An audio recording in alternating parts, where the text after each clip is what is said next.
Bonjour, je vais vous dire à mon avis comment on fait un bon planning de révision. Et le but ici, c'est pas de faire un planning super, mais qu'on va pas suivre, mais plutôt de faire un truc qui sera utile. Donc, première étape, tu prends une feuille blanche et tu écris tout ce qui te reste à faire.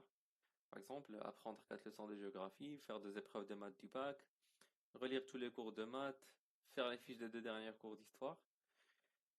Et dès que tu as fait tout ça, après, il faut estimer le temps que chaque tâche va prendre. Et ce qui est bien, c'est que c'est rassurant de faire ça parce que 9 fois sur 10, on se rend compte qu'on a encore le temps de faire ce qui est prévu.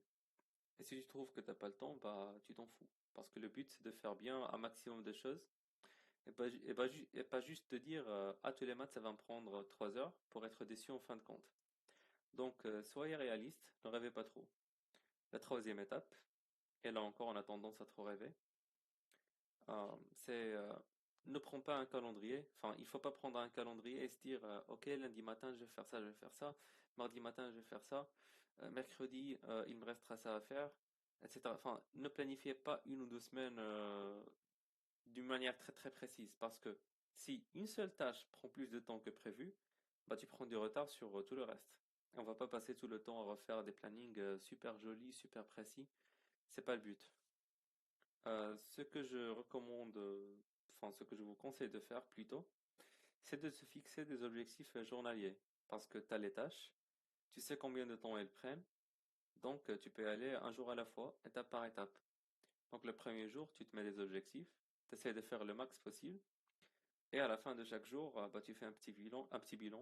Tu regardes qu'est-ce que tu as fait, qu'est-ce que tu n'as pas pu terminer, qu'est-ce que tu dois changer, enfin, est-ce qu'il faut changer la stratégie, et tu planifies ce que tu fais le lendemain. Après avoir fait tout ça, va dormir. Ne réfléchis pas trop, ne stresse pas trop. Et surtout, enfin, il y a une chose qu'il faut garder en tête quand tu t'organises de cette manière avec les to-do list, c'est qu'il faut planifier des journées off ou des demi-journées off. Parce que parfois,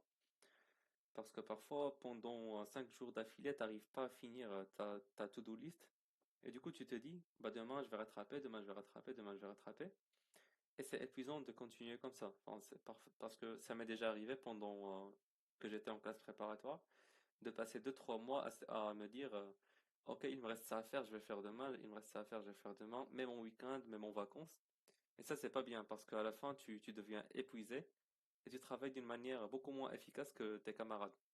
Donc, ce que je conseille, c'est de se fixer des journées où tu vas rien faire. Et pour tout le reste, bah, chaque soir, tu regardes ce que tu fais demain et tu essaies de faire le max possible.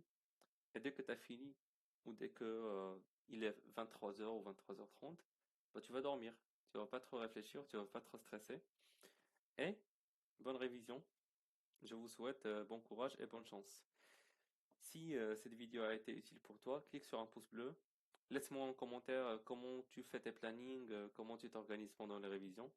Ça peut être utile pour moi et pour les gens qui regardent la vidéo. Donc merci et à la prochaine.